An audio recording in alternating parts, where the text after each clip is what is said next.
జరిగిన మ్యాచ్ లో టీమిండియా ఘన విజయం వెనుక కింగ్ కోహ్లీ కీలక భూమిక పోషించారు. తన వీర విజృంభణతో టీంను గెలిపించడమే కాకుండా 111 బంతుల్లో సెంచరీ చేసి నాట్అవుట్ గా నిలిచాడు. దాంతో కోహ్లీ ఫామ్ లోకి వస్తే ప్రత్యర్థికి దబిడినంటూ అభిమానులైతే తెగ సంబరపడిపోతున్నారు. మొత్తానికి కోహ్లీ తాను గ్రేటెస్ట్ ఆఫ్ ఆల్ టైమ్స్ అని మరోసారి ప్రూవ్ చేసుకున్నాడు. దీని మీద అనాలిసిస్ చేద్దాం. కరెక్టేనా భరత్? నేను ఒక్కటే మ్యాచ్ ఒక్కటే ఇన్నింగ్స్ తోటి మొత్తం ఇంతకాలం విమర్శకులు వచ్చిన అన్నిటికీ చెక్ పెట్టాడు. ఒకటి కాదు, నిన్న మ్యాచ్ లో 6 రికార్డ్స్ అని చెప్తున్నారు. 6. ఒకటి ఏంటంటే 14,000 రన్స్ సాధించిన అతి తక్కువ సమయంలో 14,000 రన్స్ సాధించిన మొదటి వ్యక్తి సచిన్ టెండూల్కర్ది. వన్డేలో 14,000 సాధించిన దానిలో రికార్డు బద్దలు కొట్టారు. సో సచిన్ టెండూల్కర్ తర్వాత ఉన్నారు. సరే, quickest batter to score 14,000 runs in one day international. Tendulkar 18,246 score చేశారు. కుమార సంగక్కర 14,234. సో నిన్న పాకిస్తాన్తో మ్యాచ్లో ఈయన కొట్టిందారో 3rd ప్లేస్ ఇప్పుడు. ఓకే. సో ఆ తర్వాత ఐసీసీ వన్డే టోర్నమెంట్స్ లో 50 కంటే ఎక్కువ సార్లు స్కోర్ చేసిన వ్యక్తి. మొత్తం 23 సార్లు 50 కంటే ఎక్కువ స్కోర్ చేశారు. ఇంతకుముందు సచిన్ టెండూల్కర్ 6 సెంచరీలు, 15 50లు, 45 వన్డే వరల్డ్ కప్ మ్యాచ్ల్లో చేస్తే, తర్వాత కోహ్లీ మాత్రం దీనిలో 16 సార్లు మొత్తం రికార్డు, సచిన్ టెండూల్కర్ రికార్డు బద్దలు కొట్టారు. తర్వాత most catches by Indian fielder. నిన్న ఒక క్యాచ్ తీసుకుని 157 క్యాచ్. అంతకుముందు మహమ్మద్ అజారుద్దీన్ 156 క్యాచ్లు అయితే విరాట్ కోహ్లీ 157 క్యాచ్లు. Most runs in international cricket నిన్న రికీ పాంటింగ్ ను క్రాస్ చేసి 27,483 రన్స్ చేసి రికీ పాంటింగ్ ను క్రాస్ చేశారు. తర్వాత పాకిస్తాన్ మీద ఇంటర్నేషనల్ ఐసీసీ టోర్నమెంట్స్ లో హైయెస్ట్ రన్స్ సాధించి రోహిత్ శర్మ రికార్డ్. రోహిత్ శర్మ 370 రన్స్ చేస్తే ఐసీసీ టోర్నమెంట్స్ లో Kohli 433. Plus highest player of the match awards against Pakistan in ICC tournaments. ఇన్ని రికార్డ్స్, 6 రికార్డ్స్. నెంబర్ 1. జనరల్ గా చేజింగ్ చేయడానికి ఎవరైనా సవాల్ అంటే అండర్ ప్రెషర్ ఆడడంలో నెంబర్ 1. సో ఇటీవల కాలంలో ఎంత విమర్శలు వచ్చినా కెప్టెన్సీ వదిలిపెట్టేసి రోహిత్ శర్మకు ఇచ్చేశాడు. అయినా సరే ఏమాత్రం తగ్గలేదు. Chasing master. కానీ టఫ్ టైమ్స్ లో అయితే కోహ్లీ ముందుంటారు అనేది యాక్సెప్ట్ చేయాల్సింది. ఖచ్చితంగా. అంటే ఇప్పుడు మనం బ్యాటింగ్ లో చూస్తే గనక ఇప్పుడు సచిన్ టెండూల్కర్ సెంచరీలు కొట్టినప్పుడు అసలు ఎవరు అనుకోలేదు సచిన్ టెండూల్కర్ రికార్డును బద్దలు చేసే వ్యక్తి భూమి మీద పుడతాడు అని చెప్పి. ఎక్కడో కాదు, మన ఇండియాలోనే పుట్టాడు. సచిన్ టెండూల్కర్ 49 సెంచరీలు వన్డేలో చేస్తే 51 సెంచరీలు కోహ్లీ చేశాడు. సచిన్ టెండూల్కర్ ఆడిన మ్యాచ్లు 463, విరాట్ కోహ్లీ ఆడిన మ్యాచ్లు 299. సో ఎంత దాదాపు 160 మ్యాచ్లు తక్కువ. అంటే సచిన్ మొదటి 50 ఇన్నింగ్స్ మిడిల్ ఆర్డర్ లో ఆడాడు. 4వ ప్లేస్ లో 5వ ప్లేస్ లో ఆడిన సందర్భం ఉంది. బట్ విరాట్ కోహ్లీ మొదటి నుంచి కూడా 1 డౌన్ ఆడుతూ వచ్చాడు. సో మనతో పాటు సుధీర్ గారు జాయిన్ అయ్యారు. మళ్ళీ సుధీర్ గారు. భరత్ గారు, ఇంతకుముందు మనం మాట్లాడినట్టుగా అఫ్ కోర్స్ మీరు అన్నట్టుగా సచిన్ టెండూల్కర్ మీరు చూసినట్లయితే సచిన్ టెండూల్కర్ మీకు 49 వన్డే సెంచరీస్ లో అతను ఫస్ట్ సెంచరీ సాధించింది కూడా 87 మ్యాచ్ లో సాధించాడండి.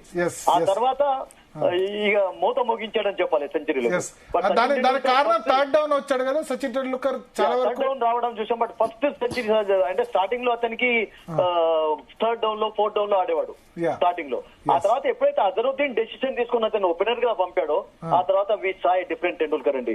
టెండూల్కర్ యొక్క పేరు ఆయన ఓపెనర్ గా, తర్వాత సెంచరీల మోత, ఏం బ్యాట్ పడితే సెంచరీ సాధించడం. ఇంతకుముందు మనం చెప్పుకున్నట్టుగా మీరు విరాట్ కోహ్లీ అఫ్ కోర్స్ చాలా తక్కువ మ్యాచెస్ లో 14,000 రన్ చేశాడు. That different story, no doubt about it. Yes. ఇప్పుడు శుభ్మన్ గిల్ చూడండి, శుభ్మన్ గిల్ కూడా 50+ మ్యాచెస్ లో 8 సెంచరీస్ ఉన్నాయి అతనికి వన్డే మ్యాచెస్ లో. అతని లాగా కూడా ఎవరు సెంచరీస్ అన్ని అంత తక్కువ మ్యాచ్ లో సాధించలేకపోయారు ఎవరు కూడా. Okay. బట్ అలా కాదు, అంటే సచిన్ టెండూల్కర్ మేబీ కొంచెం టైం తీసుకొని ఉంటాడు, ఎందుకంటే అప్పటి క్రికెట్ వేరే రకంగా ఉండేది. Yes. 90s లో కొంచెం కాంపిటీషన్ మామూలుగా లేకుండే, అప్పుడు కూడా ఈక్వల్ కాంపిటీషన్ ఉండేది, అద్భుతమైనటువంటి ప్రెషర్ ఉండేది సచిన్ టెండూల్కర్ పైన. Yes. ఎందుకంటే అప్పుడు ఇంతమంది ఓపెనర్స్ లేరు మీరు స్టార్టింగ్ లో. మీకు శ్రీకాంత్ తర్వాత సచిన్ టెండూల్కర్ ఆ రేంజ్ లో ఆట చూపించాడు, అంటే అతను ఓపెనర్ గా కూడా ఫాస్ట్ ఆడి సెంచరీ సాధించగలుగుతానని చెప్పి అతను నిరూపించాడు అసలు యాక్చువల్ గా. సో ఆ తర్వాత వెనుదిరగలేదండి. చివరి వన్డే మ్యాచ్ వరకు మీకు 49 సెంచరీ సాధించాడంటే ఈ వాజ్ బ్రిలియంట్. అఫ్ కోర్స్ ఇప్పుడు సచినే కదా, మీకు విరాట్ కోహ్లీకి రోల్ మోడల్ ఎవరంటే సచిన్ టెండూల్కరే కదా. అతని బాటలోనే నడుస్తూ వచ్చాడు. అండ్ అతని రికార్డు ఒకటి, ఏ రికార్డ్ అయినా కానీ భరత్ మనకు తెలుసు, records are meant to be broken అండి, ఏదైనా కానీ. ఇప్పుడు ఇవాళ విరాట్ కోహ్లీ సాధించినటువంటి రికార్డ్ మేబీ శుభ్మన్ గిల్ కూడా ఈక్వల్ చేయవచ్చు, అతన్ని బ్రేక్ చేసే ఛాన్స్ కూడా లేదు. Below 300 matches 51 centuries, 73 50s, 73 50s. అంటే నేనేమంటానంటే అవన్నీ యావరేజ్, ఇప్పుడు యావరేజ్ ప్రకారం చూసుకుంటే ఇన్ని మ్యాచ్లు ఆడి 58 యావరేజ్. అది ఇంపార్టెంట్ అండి. అంటే నేనేమంటానంటే అంటే తక్కువ మ్యాచెస్ లో ఎక్కువ సక్సెస్ సాధించాడు ముఖ్యంగా. That is the greatness of Virat Kohli actually. ఇంకా సెంచరీ సాధించినప్పుడల్లా ఇప్పుడు 28 సెంచరీస్ చేజింగ్ లో ఉన్నాయంటే జస్ట్ ఇమాజిన్ చేయండి, అందులో విక్టరీస్ మీరు అన్నట్టుగా 24 ఉన్నాయి. సో ఐ మీన్ ఈ లవ్స్ చేజింగ్ అండి, అంటే ఛాలెంజ్ ని ఎక్కువగా ఇష్టపడేటటువంటి క్రికెటర్స్ లో విరాట్ కోహ్లీ ఒకటి. అందుకనే సునీల్ గవాస్కర్ ఏం చెప్పాడంటే మోడర్న్ క్రికెటర్స్ లో విరాట్ కోహ్లీలో ఉన్నటువంటి ఒక అద్భుతమైనటువంటి క్వాలిటీ ఏంటంటే భారత్జీ, అతడు సిక్సర్స్ కొరకు ట్రై చేయడు ఎక్కువగా, అతడు వికెట్ పై నిలబడి రన్స్ సాధించి ఇండియాను గెలిపించేటట్టుగా ప్రయత్నిస్తూ ఉంటాడు. సిక్సర్ వచ్చా కానీ బౌండరీ వచ్చా కానీ ఈ డజంట్ కేర్ యాక్చువల్లీ. థింక్ అతనికి కావాల్సింది ఏంటంటే వికెట్ పైన నిలబడాలి, సింగిల్స్ తోటి రన్స్ స్కోర్ చేసే పర్వాలేదు, టూస్ తోటి రన్స్ స్కోర్ చేసే పర్వాలేదు, సిక్సర్ సాధించే ఎబిలిటీ ఉంది. సిక్సర్స్ కొడతాడు. ఎప్పుడు కొడతాడంటే పూర్తిగా సెట్ అయిన తర్వాత 100% కాన్ఫిడెన్స్ ఉన్నప్పుడు మీరు విరాట్ కోహ్లీ సిక్సర్స్ కొట్టడం చూస్తుంటాం. ఎందుకంటే మీరు చూడండి, సిక్సర్ కొట్టినప్పుడు మీకు అవుట్ అయ్యే ఛాన్సెస్ ఎక్కువగా ఉంటాయి, బౌండరీస్ కొట్టినప్పుడు తక్కువగా ఉంటాయి. సో అందుకని ఎక్కువగా రిస్క్ తీసుకోకుండా అన్ని సెంచరీస్ ఎందుకు సాధించగలిగాడు అంటే అతని సెంచరీస్ లో మీకు నిన్న ఒక సిక్సర్ కూడా లేదు. It is score a century sixer, but there were boundaries, there were beautiful boundaries కూడా 7-8 ఎక్కువ స్ట్రైక్ రొటేట్ చేస్తూ సమయం. That is the beauty, absolute that is the beauty of Virat Kohli. అంటే ఇన్నింగ్స్ ను పేస్ చేయడంలో, ఇన్నింగ్స్ ను బిల్డ్ చేయడంలో none is better than him అండి, no doubt about it actually. Average కూడా చూస్తే ఇప్పుడు వరల్డ్ క్రికెటర్స్ ఇప్పుడు ఆడుతున్న వాళ్ళు ఒక బాబర్ అజమ్ ఒకటి 55 యావరేజ్ ఉంది, విరాట్ కోహ్లీ 58, శుభన్ గిల్ కూడా ఉంది. శుభన్ గిల్ 50-60 మ్యాచెస్ లో ఇప్పుడు 58 దగ్గరలో ఉన్నాడు. అండ్ విరాట్ కోహ్లీ బాటలు అతడు కూడా ముందుకు వెళ్తున్నాడు. That's good news. తక్కువ మ్యాచ్లే కదా శుభన్ గిల్ ఆడిన 52 మ్యాచ్లకు 62 యావరేజ్ ఉన్నాడు, బట్ 300 మ్యాచెస్ కి 58 యావరేజ్. అవునండి. అంటే అంతవరకు మీరు అన్నట్టుగా కన్సిస్టెన్సీ కనబర్చడం చాలా కష్టం. శుభన్ గిల్ ఆ స్టేజ్ చేరే సమయానికి మీరు అన్నట్టుగా 50+ యావరేజ్ తో కొనసాగవచ్చు, అతని ఎబిలిటీస్ ఉన్నాయి. కానీ మీరు అన్నట్టుగా విరాట్ కోహ్లీ లాగా అంత కన్సిస్టెన్సీ కనబర్చినటువంటి క్రికెటర్స్ చాలా రేర్ గా ఉన్నారు. అబ్సల్యూట్లీ కరెక్ట్ అండి. కానీ ఎందుకు విరాట్ కోహ్లీ మీద కూడా విమర్శలు వస్తుంటాయి, ఇంకా రిటైర్మెంట్ ఇచ్చేయాలి, ఇంకా అయిపోయింది చాలు. ఇప్పుడు విమర్శలు అంటే చూడండి, మనకి ఇండియాలో మనం క్రికెట్ ను రిలీజన్ గా భావిస్తాం. ఇండియాలో ఉన్నటువంటి ప్రాబ్లం ఏంటంటే క్రికెట్ లవర్స్ కు డిఫీట్ ను అసలు యాక్చువల్ గా డైజెస్ట్ చేసుకోలేరు. అదొక మనకు బ్యాడ్ అది ఉంది. అంటే ఎప్పుడు కూడా గెలవాలి అని చెప్పి ప్రతిసారి గెలవడం కూడా కష్టమే కదా. ప్రతిసారి గెలవడం, ప్రతిసారి ఆడాలి, ప్రతిసారి ఎవరు కూడా ఆడలేరు. బట్ మీకు కన్సిస్టెన్సీ చూడాలి. 100 మ్యాచ్లు ఆడితే 90% సక్సెస్ ఉంది అంటే ఇంకా అంతకంటే ఎక్కువ ఏం కావాలి మీకు చెప్పండి విరాట్ కోహ్లీకి. మీకు 100 మ్యాచెస్ లో 90% మీకు తనకి సక్సెస్ సాధించి పెడుతున్నాడు అంటే దట్ ఈస్ మోర్ ఇంపార్టెంట్. 100 లో ఎవరు కూడా 100 మ్యాచెస్ గెలిపించలేరు మీకు. సో అందుకనే అతనికి ద గ్రేటెస్ట్ బ్యాట్స్మెన్ గా ఇప్పుడు పేరు ఉందండి. ప్రజెంట్ క్రికెట్ లో కింగ్ అన్న పేరు ఎవరికి ఉండేది మన అందరికీ తెలుసు Bharat. The real king of cricket ఎవరంటే Viv Richards, but the modern king of cricket ఎవరంటే విరాట్ కోహ్లీ. ఆ ట్యాగ్ అతను సంపాదించుకున్నాడు. So that's it. అండ్ ఇలాగే మరికొన్ని సంవత్సరాలు కొనసాగాలని చెప్పి అందరం కోరుకున్నాం. ఎందుకంటే 2028 లో అమెరికాలో జరిగే ఒలింపిక్స్ లో కూడా క్రికెట్ ఇంక్లూడ్ చేసే ఛాన్సెస్ ఉన్నాయి కనుక అప్పటి వరకు విరాట్ కోహ్లీ ఉన్నట్లయితే అతని మెయిన్ ఇంటెన్షన్ అదే 27 వరల్డ్ కప్ ఆడాలి, ఆ తర్వాత హై నోట్ లో రిటైర్ కావాలని చెప్పి. అండ్ అతని ఆట చూస్తున్నట్లయితే ఇంకా 1-2 ఇయర్స్ క్రికెట్ అయితే అతనిలో ఉందండి. రోహిత్ శర్మ విషయం మనం చర్చించలేము కానీ 2 ఇయర్స్ వరకు ఆడతాడని చెప్పి. కానీ బట్ విరాట్ కోహ్లీ ఖచ్చితంగా 2 years. అందుకనే బీసీసీఐ కూడా ఈ ఛాంపియన్స్ ట్రోఫీ కంటే ముందు కొన్ని ఇన్స్ట్రక్షన్స్ రోహిత్ శర్మకి ఇచ్చారు. విరాట్ కోహ్లీకి ఎటువంటి ఇన్స్ట్రక్షన్స్ ఇవ్వలేదు. ఒకవేళ ఛాంపియన్స్ ట్రోఫీలో ఫెయిల్ అయినట్లయితే you may not tour England అన్నటువంటి ఆల్రెడీ ఒక సంకేతం కూడా పంపించారు. బట్ విరాట్ కోహ్లీకి ఎటువంటి ఇన్స్ట్రక్షన్ రాలేదు. ఎందుకంటే విరాట్ కోహ్లీలో స్టిల్ దెర్ ఈస్ క్రికెట్. ఇంకా 2 years యాక్టివ్ క్రికెట్ అతను ఉంది అండి. ఆ ఫీల్డింగ్ లో కూడా మీ ఉద్దేశంలో most runs in international cricket అవుతారా? Sachin Tendulkar 34,357, maybe that is ఇప్పుడు ఎలా ఉంటుంది ఇంకా 6,500. నెక్స్ట్ కుమార సంగక్కర్ అయితే ఈజీగా బీట్ చేస్తారు. ఇంకో వేరే కొడితే కుమార్ సంగక్కర్ బీట్ అవుతారు.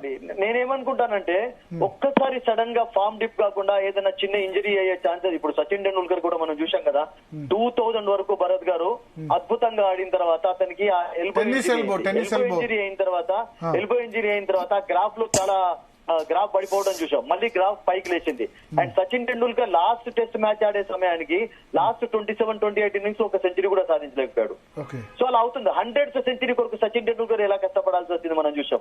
ఇప్పుడు విరాట్ కోహ్లీ కూడా 2000 మీకు 50 సెంచరీస్ వరకు చాలా ఈజీగా ఆడాడు. బట్ 51 సెంచరీకి చాలా గ్యాప్ కూడా కనబడింది. అంటే ఒక ఏజ్ పెరిగే కొద్ది కూడా మీరు అంత ఎక్స్పెక్టేషన్స్ పెట్టుకోకూడదు ఏ క్రికెటర్ ఏ స్పోర్ట్స్ మెన్ పైన కూడా. బికాస్ రిఫ్లెక్సెస్ తగ్గుతూ ఉంటాయి, ఎజిలిటీ తగ్గుతూ ఉంటుంది. మేబీ ఇంకా నెక్స్ట్ 2 years లో కొన్ని మిరకిల్స్ చూస్తాం విరాట్ కోహ్లీ నుంచి. కానీ బట్ ఖచ్చితంగా అతడు సచిన్ టెండూల్కర్ ఆ రికార్డ్స్ పూర్తి 6,500 రన్స్ అయితే కష్టమే. సెంచరీస్ కూడా కష్టమేనా? 100 సెంచరీస్ కూడా కష్టమేనండి. ఎందుకంటే టెస్ట్ మ్యాచెస్ లో నెక్స్ట్ ఇంగ్లాండ్ లో జరిగే 5 టెస్ట్ మ్యాచెస్ లో ఒక 3-4 సెంచరీస్ అతను స్కోర్ చేసినట్లయితే మరింత దగ్గర అవుతాడు. బట్ నేనేమనుకుంటానంటే 100 సెంచరీస్ అయితే నాకు చాలా దూరంగానే కనబడుతుంది ఇప్పటికి కూడా Virat Kohli. What is future for Rohit Sharma future ఎట్లా? అదేనండి, ఇప్పుడు బీసీసీ అతనికి ఆల్రెడీ ఇన్స్ట్రక్షన్స్ ఇచ్చారు. కొన్ని యునో ఒకవేళ మీరు మంచిగా ఆడితేనే టీమ్ లో కొనసాగుతారు అన్నటువంటి ఒక ఇన్స్ట్రక్షన్ వచ్చింది. And Rohit Sharma also knows అతనిలో కొన్ని తగ్గుతున్నాయి. రిఫ్లెక్సెస్ విషయంలో కానివ్వండి, ఫిట్నెస్ విషయంలో కానివ్వండి, అంత పెద్ద పూర్తిగా ఫిట్ గా కనబడదు. మొన్న అఫ్ కోర్స్ ఇంగ్లాండ్ అగైన్స్ ఒక సెంచరీ స్కోర్ చేశాడు. That was brilliant. అండ్ ఇంకా అతనిలో ఆట ఉంది లేదని కాదు. బట్ 2027 వరల్డ్ కప్ వరకు కొనసాగుతాడా? We can't say about Rohit Sharma. Maybe అతను కూడా ఐ థింక్ అతనికి కూడా తెలుసు ఇప్పుడు ఇండియన్ క్రికెట్ కూడా సేఫర్ హ్యాండ్స్ లో ఉందండి. శుభ్మన్ గిల్ కానివ్వండి, జైస్వాల్ కానివ్వండి, శ్రేయస్ అయ్యర్ వీళ్ళందరూ కూడా చక్కగా సెట్ అయిపోయి ఉన్నారు. సో సెట్ అయిపోయి ఉన్నారు కనుక ఐ థింక్ రోహిత్ శర్మ లాంటి వాళ్ళు మెల్లమెల్లగా వైదొలగొచ్చు కూడా దేర్. బట్ విరాట్ కోహ్లీ నేను అనుకుంటాను 2027 వరల్డ్ కప్ ఆడే ఛాన్సెస్. ఇండియన్ ఛాన్సెస్ ఎట్లా ఉన్నాయి వరల్డ్ కప్ ఇప్పుడు ఐసీసీ ఛాంపియన్స్ ట్రోఫీలో? ఐపీఐ ఛాంపియన్స్ ట్రోఫీలో ఇంకా ఇప్పుడు న్యూజిలాండ్ ఇప్పుడు చూస్తున్నాం కదా, బంగ్లాదేశ్ అగైన్స్ కొంచెం స్ట్రగుల్ అవుతున్నారు. 100 for 3 అయ్యారు. I don't know the present score. ఒకవేళ న్యూజిలాండ్ ఈ రోజు బంగ్లాదేశ్ చేతిలో ఓడిపోయినట్లయితే, ఇంకా క్లియర్ గా ఇండియా సెమీఫైనల్ లో ప్రవేశించలేదు. బంగ్లాదేశ్ ఈ రోజు ఓడిపోయినట్లయితే న్యూజిలాండ్ అండ్ ఇండియా సెమీఫైనల్ లో ప్రవేశిస్తారు. ఒకవేళ బంగ్లాదేశ్ న్యూజిలాండ్ ఇప్పుడు స్కోర్ ప్రకారం కంఫర్టబుల్ గానే ఉంది. కివీస్ 237 కొట్టాలి, 27 overs 129. సో ఇంకా 100 యాడ్ స్కోర్ చేయాలి. 22 overs ఉన్నాయి. 22 ఓవర్లు 108 రన్లు. ఒకవేళ న్యూజిలాండ్ గెలిచింది అంటే ఇక న్యూజిలాండ్ అండ్ ఇండియా సెమీఫైనల్ లో ప్రవేశిస్తారు. న్యూజిలాండ్ అగైన్స్ ఇండియా మ్యాచ్ అనేది అది ఒక ఫార్మాలిటీ కిందనే తీసుకోవాలి. ఒకవేళ ఏదైనా సడన్ గా కొలాప్స్ అయ్యి న్యూజిలాండ్ ఓడిపోయినట్లయితే పాకిస్తాన్ కూడా ఒక రే ఆఫ్ హోప్ ఉంటుంది. పాకిస్తాన్ బంగ్లాదేశ్ ఓడించి ఆ తర్వాత బంగ్లాదేశ్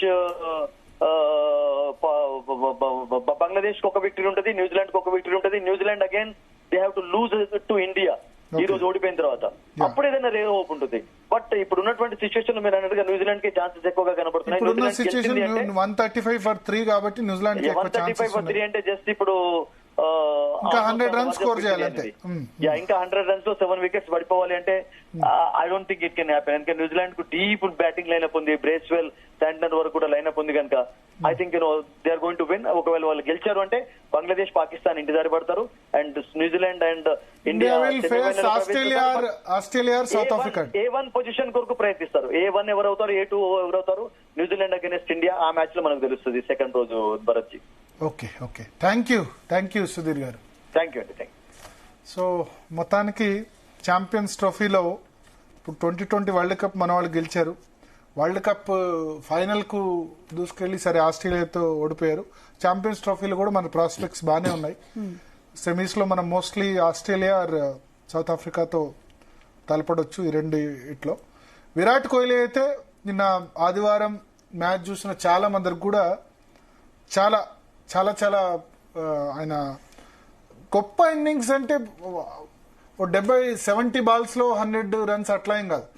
బట్ ఆ ఆడిన తీరు అందరికి కూడా నచ్చింది. నాకు కూడా ఒక పర్సనల్ ఎక్స్పీరియన్స్ ఉంది విరాట్ కోహ్లీతో. 2011 ప్రపంచ కప్ తర్వాత 2008 నుంచి 11 మధ్య 2008లోనే విరాట్ కోహ్లీ ఫస్ట్ మ్యాచ్ ఆడాడు. కానీ అతను బ్రేక్ వచ్చింది 2012 తర్వాత. 2011 వరల్డ్ కప్ లో ఒక బంగ్లాదేశ్ తో మ్యాచ్ లో సెంచరీ కొట్టాడు. మిగతా మ్యాచ్ లో కూడా నార్మల్. అదంతా కూడా సచిన్ టెండూల్కర్ ఎక్కువ రన్స్ స్కోర్ చేశాడు. 2011 వరల్డ్ కప్ మనకే వచ్చింది. వెళ్ళిన తర్వాత 2011 వరల్డ్ కప్ తర్వాత అతని ఇంటికి వెళ్ళి ఇంటర్వ్యూ చేశాను విరాట్ కోహ్లీ ఢిల్లీలో. నేను ఢిల్లీలో అప్పుడు పనిచేస్తుండే. సో 2011 నాటికి కూడా ఢిల్లీలో ఒక నార్మల్ ఇల్లే. ఇప్పుడు విరాట్ కోహ్లీ జీవితం చాలా లగ్జరియస్ కావచ్చు, కానీ 2011 వరల్డ్ కప్ తర్వాత కూడా ఒక సాధారణ అప్పుడు అతనితో ఒక 5 నుంచి 8 నిమిషాలు ఇంటర్వ్యూ చేసే అవకాశం వచ్చింది. అప్పుడైతే చాలా కూల్ గా ఉన్నాడు. క్యా భయ్యా, చాలా బాగా రిసీవ్ చేసుకున్నాడు. ఇంటికి వెళ్తే కనుక ఇంటికి వెళ్ళి ఇంటర్వ్యూ చేసే సందర్భం కూడా ఉంది. సో అప్పటి నుంచి ఇప్పటి వరకు చూస్తే తనని తాను మలుచుకున్న 2011 వరల్డ్ కప్ 2008లోనే కెరీర్ స్టార్ట్. కానీ మొదటి 4 ఏళ్ళు బ్రేక్ రాలేదు విరాట్ కోహ్లీకి. 12 తర్వాతే కింగ్ అయ్యాడు.